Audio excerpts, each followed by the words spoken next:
Hello tarot lovers, എല്ലാവർക്കും rose tarot മലയാളത്തിലേക്ക് എല്ലാവർക്കും സ്വാഗതം. അപ്പോൾ നമ്മുടെ ഇന്നത്തെ റീഡിംഗ് എന്ന് പറയുന്നത് ഈ വ്യക്തി എന്തുകൊണ്ടാണ് നിങ്ങളെ വിട്ടു പോകാനുള്ള കാരണം.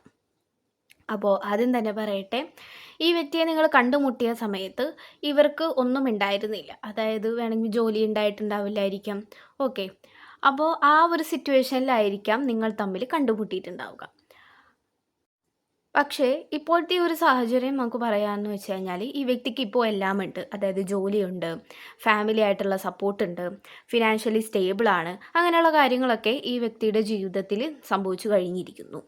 അപ്പോൾ നിങ്ങളാണെങ്കിലും ഈ വ്യക്തി ആത്മാർത്ഥമായിട്ട് സ്നേഹിച്ചു നിന്നു. ഈ വ്യക്തിക്ക് വേണ്ട കാര്യങ്ങളെല്ലാം നിങ്ങൾ ചെയ്തു കൊടുത്തു. പക്ഷേ അവസാനം ഈ വ്യക്തി നിങ്ങളെ വിട്ടു പോകുകയാണ് ഉണ്ടായിട്ടുള്ളത്. ഇപ്പോൾ ഈ ഒരു പേഴ്സൻ്റെ സിറ്റുവേഷൻ നോക്കുകയാണെങ്കിൽ ഒരു സ്റ്റേബിൾ ആയിട്ടുള്ള ഒരു സിറ്റുവേഷനാണ്. അതായത് ഇവർക്കെല്ലാം ഉണ്ട്. ഇപ്പോൾ പണമുണ്ട്, അതായത് ഡെപ്പോസിറ്റ് ഉണ്ട്, കാറുണ്ട്, വീടുണ്ട്, ഫാമിലി സപ്പോർട്ട് ഉണ്ട്, എല്ലാം ഉണ്ട്. അപ്പോൾ ഇവർക്കെല്ലാമായി. അപ്പോൾ ഇവരുടെ സ്വഭാവത്തിൽ പതിയെ മാറ്റങ്ങൾ വന്നിട്ടുണ്ട്. അതായത് നിങ്ങളിൽ നിന്നും അകന്നു തുടങ്ങുക, നിങ്ങൾ ഈ വ്യക്തിക്ക് ഒട്ടും ശരിയല്ല, അതായത് നിങ്ങളൊട്ടും ഈ വ്യക്തിക്കൊരു പൂർണ്ണത തരുന്നില്ല. അതായത് നിങ്ങളുടെ ലുക്സ് വെച്ചിട്ട് പറയുക. പിന്നീട് നിങ്ങളുടെ ലുക്സിന് അത് ബാധിക്കുന്നുണ്ടാവാം. അതായത് നിങ്ങൾ ഭംഗിയില്ല, എൻ്റെ ഒപ്പം നിൽക്കാനുള്ള ആ ഒരു ഇതില്ല, അതിനെയൊക്കെ പറഞ്ഞ് നിങ്ങളെ പതിയെ ഒഴിവാക്കാനായിട്ട് ഇവർ തുടങ്ങിയിട്ടുണ്ടാവും. അപ്പോൾ സ്വന്തം ഇഷ്ടപ്രകാരം അല്ല ഇത് ചെയ്യുന്നതെന്നും കൂടി ഓർക്കണം.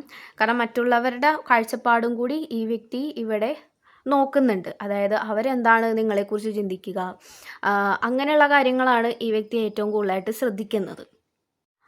അപ്പോൾ നിങ്ങളെ ജെനുവിനായിട്ട് ഇഷ്ടപ്പെട്ടിരുന്ന ആ ഒരു സമയത്തെ പോലെയല്ല പിന്നീട് ഉണ്ടായിരുന്ന ടൈം. കാരണം നിങ്ങൾക്ക് കുറേ റിഗ്രറ്റ് സമ്മാനിച്ച ഒരു സിറ്റുവേഷൻസ് കുറേ ഉണ്ടായിട്ടുണ്ട്. അതായത് റിഗ്രറ്റ്സ് കുറേ ഉണ്ടായിട്ടുണ്ട്. അതായത് നിങ്ങൾക്ക് ഭംഗിയില്ലാന്ന് തന്നെ നിങ്ങൾക്ക് തന്നെ തോന്നാൻ തുടങ്ങി. അങ്ങനെയുള്ള കാര്യങ്ങൾ, അതായത് നിങ്ങളുടെ ഇൻസെക്യൂരിറ്റീസ് വിളിച്ച് പറയുക. അതായത് നിങ്ങൾക്ക് കംഫർട്ടബിൾ, ഒരു കാലത്ത് നിങ്ങൾക്ക് കംഫർട്ടബിൾ ആയിട്ടുള്ളായിരുന്ന ആ ഒരു പേഴ്സൺ പിന്നീട് അങ്ങനെയല്ലാതെ ആയി മാറി. ഓക്കെ, അപ്പോൾ ആ ഒരു റിയാലിറ്റി നിങ്ങൾക്കും അക്സെപ്റ്റ് ചെയ്യാനായിട്ട് സാധിച്ചിരുന്നില്ല. പക്ഷേ ഇവരാണെങ്കിൽ പതിയെ നിങ്ങളിൽ നിന്നും അകന്നുകൊണ്ടിരിക്കുകയായിരുന്നു. ഒന്നുമില്ലാത്ത സമയത്തായിരിക്കാം നിങ്ങൾ രണ്ടുപേരും കണ്ടുമുട്ടിയിട്ടുണ്ടാവുക. പക്ഷേ ഈ വ്യക്തിക്ക് ഇങ്ങനെയുള്ള കാര്യങ്ങൾ, അതായത് സ്വന്തമായിട്ട് അധ്വാനിച്ചു, ഞാൻ വലിയ സംഭവമാണ്, അങ്ങനെയുള്ള ഒരു ചിന്ത ഈ വ്യക്തിക്ക് കടന്നുകൂടി. ഈ വ്യക്തിയുടെ വീട്ടുകാരാണെങ്കിൽ പോലും നിങ്ങളെ വകവയ്ക്കുന്നില്ല. അതായത് നിങ്ങളെ കല്യാണം കഴിക്കേണ്ട, നിങ്ങളെ വിട്ട് കളയുക, അങ്ങനത്തെ ഉള്ളൊരു ടോക്കാണ് ഇവരുടെ ഇതിലിപ്പോൾ നടന്നുകൊണ്ടിരിക്കുന്നത്. അപ്പോൾ നിങ്ങൾ റിയലൈസ് ചെയ്യേണ്ട കാര്യം എന്താണെന്ന് വെച്ചാൽ നിങ്ങളുടെ വർത്ത്, അതായത് നിങ്ങൾ ലോയലായിട്ട് ഈ പേഴ്സൻ്റെ അടുത്ത് നിന്നിട്ടുണ്ടോ. അതായത് നിങ്ങൾക്ക് ഒരാളെ ആത്മാർത്ഥമായിട്ട് സ്നേഹിക്കാനുള്ള മനസ്സുണ്ടായിട്ടുണ്ടോ. ഓക്കെ, നിങ്ങൾ അടിപൊളിയാണ്. ഓക്കെ, അതാണ് നിങ്ങൾ മനസ്സിലാക്കേണ്ടത്. നിങ്ങളുടെ ലുക്സിലൊക്കെ ഈ പേഴ്സൺ കാരണം നിങ്ങൾക്ക് ഇൻസെക്യൂരിറ്റീസൊക്കെ ഫീൽ ചെയ്യുന്നുണ്ടെങ്കിൽ തീർച്ചയായിട്ടും അത് വിട്ടുകളയുക. അത് പൂർണ്ണമായിട്ടും തെറ്റാണ്. കാരണം നിങ്ങളുടെ വർത്ത് അറിയാവുന്നവർ നിങ്ങളുടെ ഒപ്പം നിൽക്കും.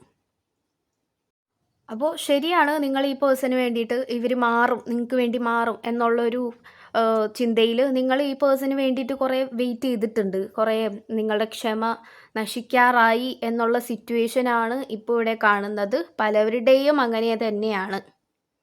അപ്പോൾ ഇവിടെ പറയാനുള്ളത്, നിങ്ങൾക്ക് കംഫർട്ടബിൾ ആയിട്ട് ഈ ഒരു റിലേഷൻഷിപ്പ്, അതായത് ആ വ്യക്തിയോട് ഇപ്പോൾ തോന്നുന്നില്ലെങ്കിൽ ജസ്റ്റ് മൂവ് ഓൺ. അതാണ് നിങ്ങൾക്ക് ഏറ്റവും കൂടുതൽ ഇവിടെ നല്ലതായിട്ട് കാണിക്കുന്നത്.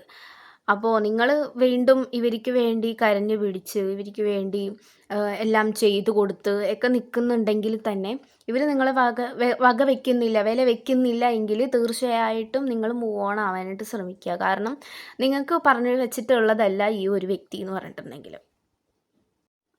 അപ്പോൾ ഇവിടെ സംഭവിക്കുന്നതെന്ന് വെച്ചാൽ നമ്മൾ ഏറ്റവും കൂടുതൽ സ്നേഹിക്കുന്ന ആൾ തന്നെ നമ്മളെ ഹേർട്ട് ചെയ്യുകയാണ്. അത് നമുക്കൊരിക്കലും താങ്ങാൻ സാധിക്കില്ല. ശരിയാണ്. അപ്പോൾ നിങ്ങൾ തന്നെ അതിനെ മറികടക്കാനായിട്ട് ശ്രമിക്കുക. ഇവിടെയും യൂണിവേഴ്സ് അത് തന്നെയാണ് പറയുന്നത്. നിങ്ങൾ അവരെ വിട്ട് കളയുക. നിങ്ങൾക്ക് വേണ്ടിയിട്ടുള്ള നല്ലൊരു പേഴ്സൺ നിങ്ങളെ തേടിയെത്തും. അത് നിങ്ങൾ പോലും വിചാരിക്കാതെ നിങ്ങളൊരു നല്ലൊരു ഹെൽത്തി റിലേഷൻഷിപ്പിലേക്ക് ആകും എന്നാണ് ഇവിടെ പറയുന്നത്. അപ്പോൾ ഇമോഷണലി ഒന്നും ഡൗൺ ആവാതെ നിങ്ങൾക്ക് വേണ്ട കാര്യങ്ങൾ നിങ്ങൾ ചെയ്യുക. നിങ്ങളുടെ ബോഡി സെറ്റാക്കുക, അതേപോലെ സൗന്ദര്യത്തിൻ്റെ കാര്യത്തിൽ നിങ്ങൾ വർദ്ധിപ്പിക്കുക. അങ്ങനെ നിങ്ങൾക്ക് ചെയ്യാൻ പറ്റുന്ന കാര്യങ്ങൾ നിങ്ങൾ ചെയ്യുക. അതിലോട്ട് കോൺസെൻട്രേറ്റഡ് ആവുക. ഓക്കെ, നിങ്ങളുടെ വർത്ത് കൂട്ടിയെടുക്കുക. അതായത് നിങ്ങളുടെ കോൺഫിഡൻസ് കാര്യങ്ങൾ എല്ലാം നിങ്ങളായി തന്നെ കൂട്ടിയെടുക്കാനായിട്ട് ശ്രമിക്കുക. അല്ലാതെ ഇപ്പോൾ ഈ വ്യക്തിയുടെ പുറകെ പോയിട്ട് ഇപ്പോൾ ഒരു കാര്യവുമില്ല. കാരണം ഇവർ നിങ്ങളെ വകവയ്ക്കുന്നില്ല എന്നുള്ളതാണ്. നിങ്ങളിപ്പോൾ ഇവരുടെ ഒപ്പം ഇങ്ങനെ നടക്കുകയാണെങ്കിൽ, പുറകെ ഇങ്ങനെ പോയിക്കൊണ്ടേ തന്നെ ഇരിക്കുകയാണെങ്കിൽ, നിങ്ങളുടെ ആ ഒരു സെൽഫ് റെസ്പെക്റ്റ് എന്ന് പറഞ്ഞ സാധനം പോയിക്കൊണ്ടിരിക്കുന്നതാണ്. ഓക്കെ. നിങ്ങൾക്ക് തന്നെ എന്തിനാണ് ഞാൻ ജീവിക്കുന്നത്, അങ്ങനത്തെ ചിന്തകൾ പോലും വന്നെന്നിരിക്കും. അപ്പോൾ അങ്ങനെ ഒന്നും ചിന്തിക്കേണ്ടതില്ല ഇവിടെ. നിങ്ങൾക്ക് മൂവ് ഓൺ ആവാൻ പറ്റും. ഓക്കെ. നിങ്ങൾക്ക് ഇവർക്ക് വേണ്ടിയിട്ട് ക്ഷമിച്ചിങ്ങനെ നിൽക്കാൻ പറ്റുന്നുണ്ടെങ്കിൽ തീർച്ചയായിട്ടും നിങ്ങൾക്ക് മൂവ് ഓൺ ആവാനായിട്ട് സാധിക്കും. ഓക്കെ. അപ്പോൾ ഈ പറഞ്ഞ കാര്യങ്ങളൊക്കെ നിങ്ങളായിരിക്കാം, അല്ലെങ്കിൽ നിങ്ങളുടെ വ്യക്തി ആയിരിക്കാം ഇപ്പോൾ അനുഭവിക്കുന്നുണ്ടാവുക. ഓക്കെ. അപ്പോൾ പൂർണ്ണമായിട്ടും ഈ വ്യക്തിയെ വിട്ടുകളയാനല്ല ഞാനീ പറയുന്നത്. നിങ്ങൾക്ക് ഇതൊക്കെ നിങ്ങളുടെ കാര്യങ്ങളിൽ മാച്ച് ആവുന്നുണ്ട്, ഞാനീ പറഞ്ഞ കാര്യങ്ങളൊക്കെ മാച്ച് ആവുന്നുണ്ടെങ്കിൽ തീർച്ചയായിട്ടും നിങ്ങളൊന്ന് ഇരുത്തി ചിന്തിക്കേണ്ടതുണ്ട്. ഓക്കെ. അതേസമയം നിങ്ങളൊരു ഹെൽത്തി റിലേഷൻഷിപ്പിലായിട്ടാണ് ഇപ്പോഴും നിൽക്കുന്നതെങ്കിൽ തീർച്ചയായിട്ടും അങ്ങനെ തന്നെ പോകട്ടെ. നിങ്ങൾ കംഫർട്ടബിൾ ആണോ എന്നുള്ളത് നിങ്ങൾ നോക്കുക. ഓക്കെ. അപ്പോൾ ഇത്രയുള്ള റീഡിങ്. Thank you.